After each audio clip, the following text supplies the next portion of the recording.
오늘 우리가 함께 읽은 본문은 예수님이 첫 제자 베드로를 부르시는 이야기입니다. 이 이야기의 첫 장면은 예수님이 호숫가 해변에서 사람들을 가르치신 장면이죠. 예수의 소문을 들은 사람들이 입추의 여지없이 몰려들었습니다. 사람들은 어떻게든 예수님과 가까이 하려고 했을 것입니다. 그러므로 이런 상황에서는 설교를 한다는 것이 어렵습니다. 예수님은 적석에서 대책을 세우셨습니다. 마침 고기잡이를 마치고 주변에서 그물을 씹고 있던 어부와 그들의 배를 발견했습니다. 예수님은 그 배를 타시고 해변에서 조금 떨어져 몰려든 무리들에게 가르치셨습니다. 해안은 가파르고 많이 좁았습니다. 그래서 배를 타고 해안을 바라보면 마치 운영 경기장에 들어와 있는 그런 느낌이었을 것입니다. 해마다 여름이면 프랑스의 남부 도시, 작은 도시 오랑주에서는 프랑스에서 가장 오래된 음악회인 오랑주 페스티벌이 열린다고 합니다. 작년 페스티벌에서는 부친의 오페라였던 라보엠 공연이 있었는데 그 공연이 2000년 전에 지어진 원형극장에서 열렸다고 합니다. 이 고대 원형극장은 세계 문화유산으로 지정되어 있는데 지금도 이 원형극장은 오페라와 음악회가 열린다고 하죠. 약 8,000명을 수용할 수 있는 반원형의 극장입니다. 공연에서 배우들은 마이크 없이 공연을 하지만 소리는 놀라울 정도로 잘 전달이 되고 큰 소리로 부르는 아리아는 쩌렁쩌렁하고 조용한 음악도 문제없이 관객에게 전달된다고 하죠. 그만큼 무대의 미세한 소리까지 전달될 만큼 이 원형극장은 음향 효과가 뛰어나다고 합니다. 여러분, 지금 예수님이 이 해안의 지형을 이용해서 마치 원형 경기장의 계단에 앉아있는 사람들을 향해서 배를 강단 삼아 마이크 없이 연설을 하고 계신 것입니다. 해안에만은 좁았고 해안은 가파르게 나 있는 비탈에 사람들은 앉아서 그 계단에 앉은 모습처럼 되어 있으니까 만에 있는 사람들은 누구나 또렷하게 예수님의 음성을, 육성을 들을 수 있었을 것입니다. 설교를 마치신 예수님은 그 배의 주인이었던 시몬 베드로에게 한 가지 지시를 했습니다. 깊은 데로 내려가서 그물을 내려 고기를 잡으라. 이 말을 듣던 제자들은 대단히 난처했을 것입니다. 이 배 주인의 시몬의 말처럼 그의 친구들은 밤을 새워 고기를 잡았습니다. 대체로 물고기는 밤에 잘 잡히지 않는다고 하죠. 그럼에도 그들은 고기를 밤에 잘 잡힌다고 그러죠. 그럼에도 그들은 밤에 고기를 잡지 못했습니다. 그냥 오늘은 안 되는 날입니다. 그냥 쉬는 게 상책입니다. 그래서 그물을 싣고 다음 출항 준비하는 것입니다. 그런데 예수님이 나타나셔서 그들에게 이치에 맞지 않는 지시를 했습니다. 깊은 데 내려가서 그물을 내려서 고기를 잡아라. 다시 해보라는 것입니다. 상식적으로 낮에는 고기가 잡히지 않습니다. 그리고 깊은 곳에 그물을 내리지도 않는 법입니다. 고기 잡는 것을 업으로 했던 그의 동업자와 시몬에게는 예수님의 지시가 내키지는 않았을 것입니다. 그때 배의 주인이었던 시몬 베드로가 다음과 같이 말했습니다. 선생님, 우리가 밤새도록 애를 썼지만 아무것도 잡지 못했습니다. 그러나 선생님의 말씀에 따라 그물을 내리겠습니다. 이 환한 대낮에 고기를 잡아보라는 예수님의 말씀이 썩 내키지는 않았지만 베드로는 해보겠다고 했습니다. 선생님의 말씀을 따라 해보겠다. 배의 주인이었던 시몬 베드로는 예수님이 무리들에게 설교를 하실 때 그도 함께 들었습니다. 작업할 때 들었던 그 말씀이 그를 움직였습니다. 예수님의 지시가 내키진 않았지만 순종하기로 결심한 것은 그가 작업하며 들었던 그 예수님의 설교를 듣고 조금 믿음이 생겼기 때문입니다. 상식적으로, 이치적으로 예수님의 지시가 이해할 수는 없었지만 예수님의 설교를 듣는 중에 예수님에 대한 신뢰가 자란 것입니다. 저분이 하시는 말씀이라면 들어도 괜찮지 않을까? 베드로는 정말 원해서 예수님의 말씀을 순종한 것은 아닙니다. 아주 적은 믿음을 가지고 예수의 말씀을 순종한 것입니다. 그런데 그 작은 믿음이 엄청난 결과를 가져왔습니다. 그대로 하니 많은 고깃대가 걸려들어서 그물이 찢어질 지경이 되었다. 엄청난 양의 고기가 걸렸습니다. 자기 배로는 감당이 되지 않았습니다. 그래서 시몬은 다른 배에 도움을 청했습니다. 고기를 두 배에 나누시기 위해서 서로 피지땀을 흘렸습니다. 그렇게 힘들게 2배에 나눠 실었어도 여전히 어획량은 엄청났습니다. 2배가 눌려서 가라앉기 직전이었습니다. 이것을 본 어부 베드로는 이 엄청난 사건 앞에서 예수님의 무릎 앞에 엎드려서 말합니다. 주님, 떠나주십시오. 나는 죄인입니다. 베드로는 이 사건을 통해서 예수님을 새롭게 발견한 것입니다. 예수님을 제대로 알자 베드로는 부족한 자신의 모습을 보게 된 것입니다. 주님, 떠나주십시오. 저는 죄인입니다. 예수님 앞에 자신이 서 있다는 것을 도무지 감당할 수가 없었습니다. 하나님의 임재 앞에 서면 누구나 예외 없이 자신의 실존을 보게 되는 것 같습니다. 이사야 6장에 보면 이사야도 하나님을 찬양하고 화답하는 서랍의 소리들로 성전의 문지방에 터가 요동할 때에 하나님의 연기 가운데 하나님이 임재하셨을 때 이사야는 먼저 자신의 죄를 발견했습니다. 하루다 나여 망하게 되었다. 나는 입술이 부정한 사람이요 나는 입술이 부정한 사람 중에 거하면서 만군의 여호와인 왕을 배웠다. 예수님 앞에서 부족한 자신을 깨닫게 되는 베드로에게 예수님은 새로운 요구를 하셨습니다. 두려워하지 마라. 이제 너는 사람을 낚을 것이다.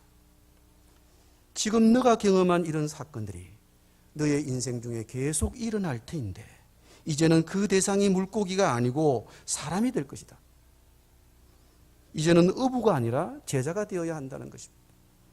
베드로는 이제 자신의 인생의 앞에 벌어질 일에 대한 간략한 이미지만을 가지고 새로운 인생에 뛰어든 것입니다. 오늘 베드로가 만나는 사건을 오늘 나에게 대입시켜 봅시다. 잠시 베드로가 되어보자는 거죠. 여러분이 매일 직장에 나와서 하시는 일이 무엇인지 잠깐 상상해 보십시오. 어느 날 갑자기 예수님이 나타나셔서 자기 일을 좀 도와달라고 합니다. 그러고 나서 나의 전문가적인 안목으로 볼 때는 좀 쓸데없는 일, 시간과 노력이 낭비되는 듯한 일을 좀 해달라고 말씀하십니다. 아마 여러분은 내키지 않았겠고 그분의 말씀을 억지로 따를 것입니다. 그런데 갑자기 만사가 척척 맞아 떨어지면서 평생 꿈꿔보지 못한 어마어마한 성공을 거둡니다. 이게 웬일이야?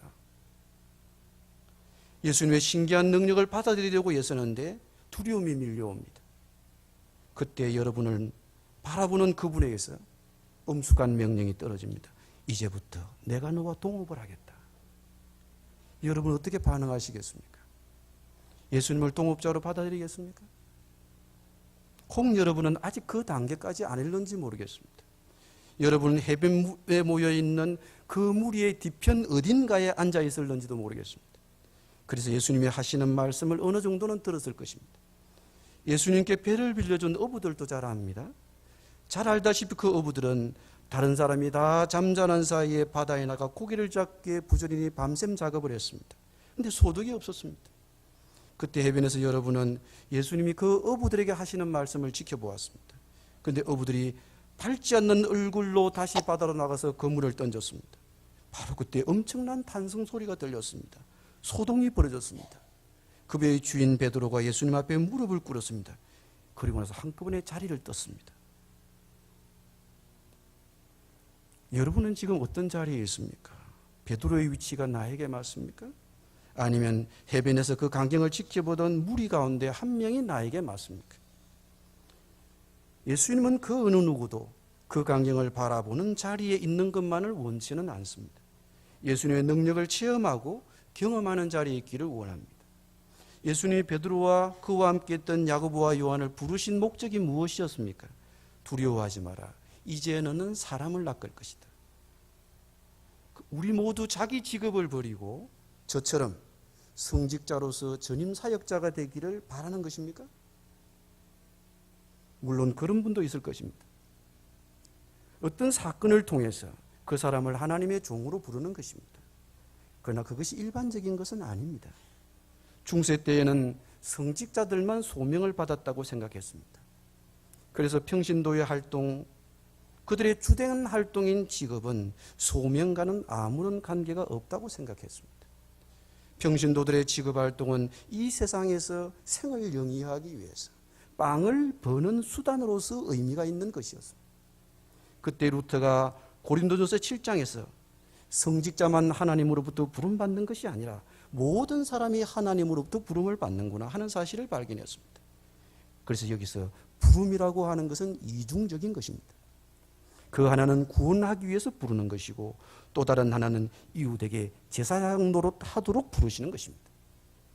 구체적으로는 어떤 사람이 그가 종사하는 직업이 구원의 부르심이 임한 장이고 그 부르심이 임한 장에서 그 사람은 이웃에게 제사장 노릇을 해야 하는 것입니다.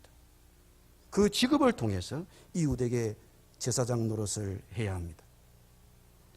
그래서 자연히 직업 자체가 하나님의 부르심으로 이해가 되어서 부름이란 말 라틴이 보카티오가 직업에 적용이 되었고 독일말 루프, 즉 부름에서 직업을 더 루프, 부름을 받은 것이라고 언어를 정의하게 된 것입니다. 그리고 영에서는 콜, 부른다는 말이 바로 직업을 지칭하는 언어로 발달해서 모든 직업이 하나님의 부르심이다라고 이해하게 된 것입니다. 모든 직업이 빵을 얻기 위한 수단을 넘어서서 그냥 살기 위해 하는 게 아니고 신적인 의미를 갖게 되었다는 것입니다. 그래서 모든 직업에 종사하는 사람은 자신의 직업을 하나님을 섬기는 방편으로서 이해하게 되고 그렇게 됨으로써 훨씬 더 충성되게, 훨씬 더 신실하게 전력을 다해서 자기 직업에 종사하게 된다는 것입니다. 즉 자기 직업을 하나님의 소명의 장으로 생각해야 된다는 것이죠. 그러므로 우리 그리스도는 이러한 소명의식을 갖고 바른 직업관, 바른 직업의식, 바른 직업윤리를 회복해야 한다는 것입니다. 직업과 소명의식에 대해서 좋은 모범적인 인물이 있습니다. 그분은 조지 워싱턴 카바입니다. 우리에게는 땅콩 박사로 잘 알려진 분입니다. 그는 노예로 태어나 존경받는 과학자가 된 그리스도인입니다. 그분에 관한 인물 전기는 여러 버전이 나와 있지만 대한기독교서예에서 출판한 버전을 여러분에게 추천하고 싶습니다. 중고등학생들이 일찍부터 읽으면 바른 직업관과 소명에 입각한 직업관을 가질 수 있는 유익한 책이라고 저는 봅니다. 조지 워싱턴 카바는 1863년에 노예의 자식으로 태어나서 자신의 생일조차 알지 못했습니다. 태어날 때부터 몸이 유약했고 환경조차 좋지 못했습니다. 남북전쟁이 끝나고 노예 해방이 되었을 때 그는 자신을 돌보아준 주인 집을 떠나서 공부를 하고 싶었어요. 흑인 소년이 공부할 수 있는 학교를 찾아가며 노동을 하며 공부했습니다. 카바는 어릴 적부터 총명하고 다양한 소질을 가지고 있었습니다. 그림을 잘 그려서 처음에는 화가가 되려고 했습니다. 피아노도 곧잘 연주해서 연주 여행을 해서 돈을 모으기도 했습니다. 그러나 그는 농업을 하기로 마음먹었습니다. 그래서 그는 흑인 최초로 아이오와 농가대학을 졸업하고 이후에 박사학위를 받게 되었습니다. 한때 미국 남부는 면화 재배로 유명했습니다. 그런데 면화를 재배하면 이 면화는 땅속에 있는 질소를 잡아먹었습니다. 그 땅이 황폐해집니다. 그러면 이 면화를 재배하기 위해서는 새로운 땅을 또 개간해야 합니다. 그러면 몇 년 재배함과 동시에 또 그 땅은 못 쓰게 됩니다. 그래서 미국의 남부의 거의 모든 땅이 질소를 잃어버렸어요. 황폐하게 되었습니다. 미국의 2분의 1의 경제가 타격을 입게 된 것입니다. 그때 조지 워싱턴 카바는 질소가 없어진 땅에 땅콩을 심으면 땅콩 재배도 잘 될 뿐만 아니라 없어진 질소가 다시 살아난다는 것을 알았습니다. 그래서 그의 근류에 따라서 면화 재배를 하던 남부의 모든 농장들이 땅콩을 심기를 시작했습니다. 그런데 문제가 생겼습니다. 땅콩을 심었더니 정말 카버 박사의 말대로 땅콩도 잘 되고 풍년도 들고 땅도 살아났습니다. 그런데 산더미처럼 쌓여있는 땅콩을 처분할 길이 없었습니다. 땅콩 때문에 이제는 망하게 된 것입니다. 그 사실을 알게 된 카바는 괴로웠습니다. 자기 말을 듣고 수없이 많은 남부의 사람이 땅콩을 심었는데 그들이 땅콩을 위해서 괴로움을 받는다는 것이 얼마나 큰 괴로움이었겠습니까? 그는 마음이 괴로워 하나님께 물었습니다. 하나님, 당신은 무엇을 하시려고 우주를 창조하셨습니까? 하나님은 대답했습니다. 너는 너의 작은 소견을 가지고 너무 큰 것을 알려고 하지 말고 내게 알맞는 것을 좀 물어라. 그래서 그는 물었습니다. 사람을 무엇에 쓰시려고 세상에 두셨습니까? 하나님 말했습니다. 너는 아직도 내가 감당치 못할 큰 것을 묻고 있구나. 그런 거 묻지 말고 내 마음속으로 진정 원하고 있는 것을 물어라. 한참 만에 그는 마지막으로 물었습니다. 하나님 뭘 하시려고 땅콩을 심게 하셨습니까? 그저 하나님 말씀했습니다. 그래, 옳은 질문이다. 너는 땅콩을 한 줌 들고 실험실로 들어가서 연구를 계속해라. 카보 박사는 땅콩을 한 줌 들고 다시 자신의 실험실로 갔습니다. 그리고 밤낮으로 실험실에서 연구를 해서 땅콩 마가린, 땅콩 버터, 땅콩 구두약, 땅콩 크림, 땅콩 식용유, 무려 105가지의 식용품과 200가지의 실용품을 만들었습니다. 그래서 그의 발명으로 미국의 남부 경제가 되살아나기 시작했습니다. 사람들은 그를 땅콩 박사라고 부릅니다. 그러나 카보 박사는 그의 발명품에 대해서 단 1원의 로열티도 받지 않았습니다. 평생 독신으로 살면서 연구에만 매진한 카보 박사는 돈이나 명예를 얻을 기회도 많았지만 자신이 발명한 기술을 필요한 사람에게 무상으로 나누어 주는 것을 기쁨으로 생각했습니다. 그것은 자신의 기술이 아니라 자신의 재주가 아니라 자신을 통해서 남부의 미국인을 구원하시려는 하나님의 섭리와 계획이 있었음을 그가 알았기 때문입니다. 카보 박사는 평생 하나님과 동행하고 참된 그리스도인의 삶을 온몸으로 보여준 신실한 크리스찬이었습니다. 이 책을 읽어보면 카보 박사가 모든 어려움을 이겨내고 위대한 과학자로 서는 하나님의 손길을 알 수 있습니다. 그리고 카보가 자기의 직업을 통해 하나님이 주신 그 부르심의 직업을 통해 어떻게 크리스찬의 삶을 아름답게 만들어내는지를 우리에게 보여줍니다. 저는 바울의 소명 사상에 대해서 바울이 소명에 대해서 어떻게 생각하고 이야기하고 있는지를 좀 살펴볼까 합니다. 바울의 소명 사상은 특별히 우리에게 우리의 소명을 어떻게 이해할 것인가를 생각하게 합니다. 바울의 소명 사상과 바울의 구원론은 동전의 양면과 같습니다. 즉 바울의 소명 사상을 이해하려면 바울의 구원관을 제대로 이해해야 합니다. 여러분, 우리의 구원이라고 하는 것이 무엇입니까? 예수 그리스도를 주로 고백하고 그분의 이름으로 세례만 받으면 끝나는가? 우리가 그렇게 이해하면 우리의 구원과 지금 현재 이 땅에서 그리스도인으로 삶을 사는 이 삶이 아무 관계가 없어져 버립니다. 우리의 삶이라고 할 때 그 삶의 대부분과 주종을 이루는 것이 우리의 직업입니다. 앞에서 말씀드린 대로만 구원을 이해하면 우리의 직업 활동이 우리의 구원과는 아무런 관계가 없어져 버리게 되는 것입니다. 그러면 성경은 어떻게 말하고 있습니까? 성경은 말합니다. 우리가 예수 그리스도를 믿음으로 구원을 받았고 그리스도가 오실 때 완성된 구원을 받을 것이다. 예수 그리스도를 믿을 때 구원의 첫 열매를 받았고 그리스도가 오실 때 그 구원의 완성을 볼 것이다. 이것이 구원의 과거와 구원의 미래입니다. 그러면 지금 현재는 구원을 받아가고 있는 것입니다. 그래서 베드로전서 기자는 말하기를 너희는 말씀을 사모함으로 너희의 구원에 이르도록 자라가라고 말씀하시는 것입니다. 이것이 구원의 현재입니다. 그러면 지금 현재는 구원의 현재는 우리의 모든 삶의 영역에 나타나야 하는 것입니다. 그렇다면 우리의 삶 전체의 주된 활동이 직업이라고 할 때 직업 활동이 우리가 지금 받아가고 있는 이 구원의 현재와 관계가 있어야 되지 않겠습니까? 즉 직업 활동이 우리의 구원과 무관한 것이 되어서는 안 된다는 것입니다. 베드로가 제자를 부를 때 소명을 받았다면 바울 역시 다메섹 도상에서 구원의 은혜와 동시에 사도직의 은혜의 부르심이 동시에 일어났습니다. 다메섹 도상에서 믿음과 구원의로의 부름이 사도직의로의 부름이기도 했던 것입니다. 우리가 바울의 경우에서 보면 나는 구원의 은혜를 받았다. 그럼 왜 하나님이 나에게 구원의 은혜를 베푸셨는가 하는 하나님의 주권적 은혜를 자연스럽게 묻게 되는 것입니다. 그가 나의 주인이시고 그가 나를 택하시고 그가 나를 구원으로 부르셨다면 나를 무슨 용도로 어디에 쓰시려고 나를 구원하셨는가를 묻게 된다는 거죠. 바울의 얘기를 들어봅시다. 로마서 1장 14절입니다.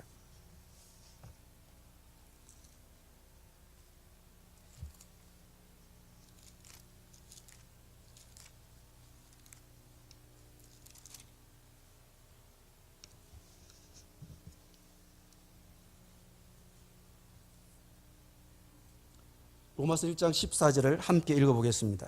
시작. 헬라인이나 야만이나 지혜 있는 자나 어리석은 자에게 다 내가 빚진 자라.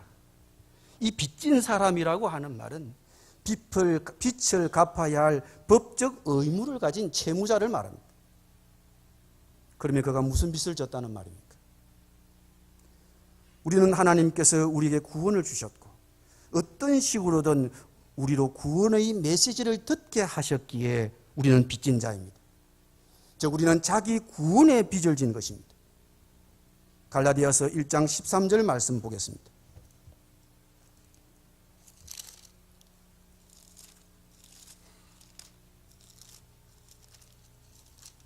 갈라디아서 1장 13절에서 17절까지 읽어보겠습니다. 갈라디아서 1장 13절에서 17절입니다.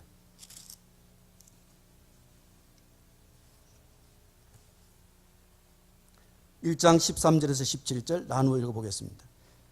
내가 이전에 유대교에 있을 때에 행한 일을 너희가 들었거니와 하나님의 교회를 심히 박해하여 멸하고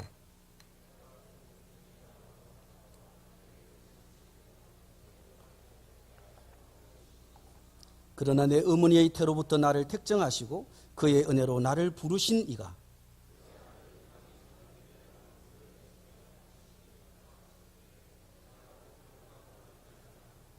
15절 16절 말씀을 잘 연결지어 보시기를 바랍니다. 그러나 내 어머니의 태로부터 나를 택정하시고 그의 은혜로 부르신 이가 그의 아들을 이방에 전하기 위하여 그를 내 속에 나타내시기를 기뻐하셨을 때에 바울은 다메섹 도상에서의 체험을 진술할 때에 자신을 향한 하나님의 예정과 은혜에 의한 부름의 목적이 이방인들에게 복음을 전하도록 하기 위해서다라는 사실을 강조하고 있습니다. 즉 그는 자신의 구원의 사건을 단순히 개인적인 사건으로 그리기보다는 그것이 사도직으로의 부름의 사건으로 그리고 있는 것을 볼 수 있습니다. 즉 바울은 구원의 은혜를 체험했을 때 그런 은혜를 베푸신 하나님의 주권자적인 목적을 깨달았던 것입니다. 이방인에게 하나님의 복음을 선포하도록 하기 위해서. 즉 그는 이방인에게 복음을 전하고자 하는 하나님의 주권자적인 경륜 가운데서 그를 구원으로 부르신 것을 깨달았던 것입니다. 하나님의 원수로 날뛰던 바울이 하나님의 이방을 위한 구원 계획 덕분에 구원을 받은 것이라는 것입니다. 그러므로 바울은 이방인 덕분에 구원을 받은 것입니다. 바울은 이방인에게 그의 구원의 빚을 지고 있는 것입니다. 그래서 바울은 이방인에게 복음을 전하는 것을 자신의 숙명으로 보았습니다. 고린도전서 9장입니다.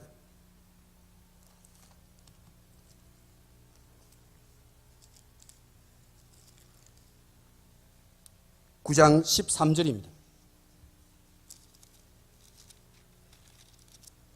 9장 13절에서 23절 말씀까지 같이 읽어보겠습니다. 9장 13절에서 23절 말씀까지 나눠 읽어보겠습니다. 성전의 일을 하는 이들은 성전에서 나는 것을 먹으며 제단에서 섬기는 이들은 제단과 함께 나누는 것을 너희가 알지 못하느냐.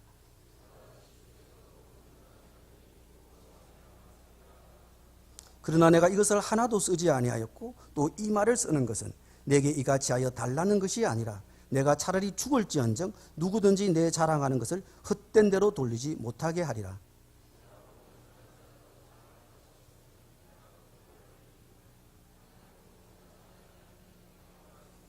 내가 내 자의로 이것을 행하면 상을 얻으리니와 내가 자의로 아니한다 할지라도 나는 사명을 받았노라.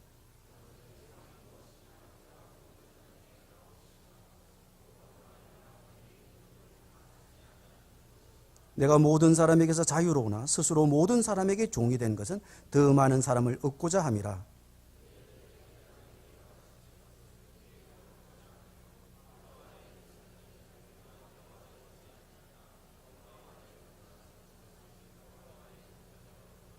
율법 없는 자이라 내가 하나님께는 율법 없는 자가 아니요 도리어 그리스도의 율법 아래 있는 자이나 율법 없는 자와 같이 된 것은 율법 없는 자들을 얻고자 함이라.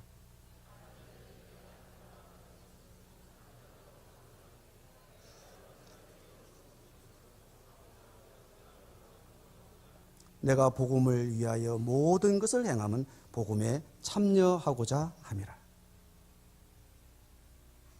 바울은 생활비를 받을 수 있는 권리가 있었습니다. 그러나 그 권리를 포기하고 복음을 전했습니다. 왜요? 16절에 그는 이렇게 말합니다. 내가 복음을 전할지라도 자랑할 것이 없으면 내가 부득불할 일임이라. 만일 복음을 전하지 아니하면 내게 하가 있을 것입니다. 복음을 선포하는 그의 일이 부득불할 일임이라. 복음 선포가 그에게는 필연이요 숙명이란 것입니다. 헬라 사상이 담겨있는 이 용어는 인간의 그 누구도 거스를 수 없는 숙명주의를 가리킵니다. 바울은 이 헬라 사상이 담겨있는 이 용어를 채택함으로써 자신이 복음을 전해야 하는 숙명 위에 놓여 있다는 점을 강조합니다. 내가 복음을 전해야 하는 것이 나에게 내려진 숙명이다. 그 숙명을 거스리려고 한다면 나에게는 멸망이 기다리고 있을 뿐이다. 바울은 왜 이런 강한 표현을 합니까? 자신이 다메섹 도상에서 하나님으로부터 받은 사도로서의 부르심, 사도직의 소명의 중요성을 지금 이야기하고 있는 것입니다. 앞에서 살펴본 대로 하나님께서 이방인에게 복음을 전하도록 바울을 구원했으므로 바울은 이방인에게 자기 구원의 빚진 자가 되는 것입니다. 그래서 바울은 이방인들에게 빚 갚는 자세로 채무자로서 어떤 권리도 요구하지 않고 오직 빚 갚는 마음으로 복음을 선포하는 데만 집중했던 것입니다. 구원이라고 하는 것은 탕자였던 우리가 아버지 하나님과의 관계 회복된 것을 말합니다. 그런데 우리 각자 자신을 하나님께서 아버지 하나님과의 올바른 관계 속으로 집어넣을 때 우리 하나님이 우리 각 사람에게 요구하는 순종의 특별한 행태가 있습니다. 그것이 바로 소명이고 그것이 바로 직업입니다. 그래서 하나님은 우리에게 그 소명을 이행하도록 은혜, 즉 카리스를 주십니다. 그 은혜가 구체적인 것으로 나타날 때 카리스마, 즉 은사가 되는 것이죠. 하나님의 은혜가 구체적이고 개별화된 모습으로 나타난 것이 은사라는 것입니다. 그런데 그 하나님이 그 은혜와 그 은사를 주실 때는 우리 각자의 삶의 활동의 대상을 염두에 두시고 주신다는 것입니다. 교사라면 학생을 염두에 두고, 의사라면 환자를 염두에 두고, 목사라면 자기 양떼를 염두에 두시고 특별한 소명을 구체적인 현장에서 이행할 수 있도록 카리스마적 은혜를 주시는 것입니다. 그러면 하나님이 바울에게 요구한 특별하고 구체적인 순종의 형태가 무엇이었습니까? 소명이 무엇이었습니까? 이방인에게 복음을 선포하고 사도 노릇하는 것.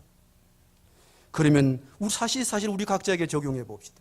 우리 각자는 하나님이 나를 구원으로 부르실 때 하나님의 구원의 경륜 가운데서 나에게 어떤 구체적인 역할을 하도록 소명을 주셨습니까? 학교 교사라면 학생을 위해서 부름받은 것이죠. 그러면 학교 교사는 누구 덕분에 구원을 받은 것입니까? 학교 교사는 하나님의 구원 계획 가운데 학생들을 구원하고자 하는 그 계획에 나를 도구로 쓰시고자 학교 교사라는 직업을 주신 것입니다. 그러면 의사는 누구 덕분에 구원을 받았습니까? 의사는 환자에게 자기 구원의 빚을 진 자입니다. 환자에게 채무의식을 가져야 하는 것입니다. 기업가는 누구 덕분에 구원을 받았습니까? 노동자와 자기 고객 덕분에 구원의 빚을 지고 있는 것입니다.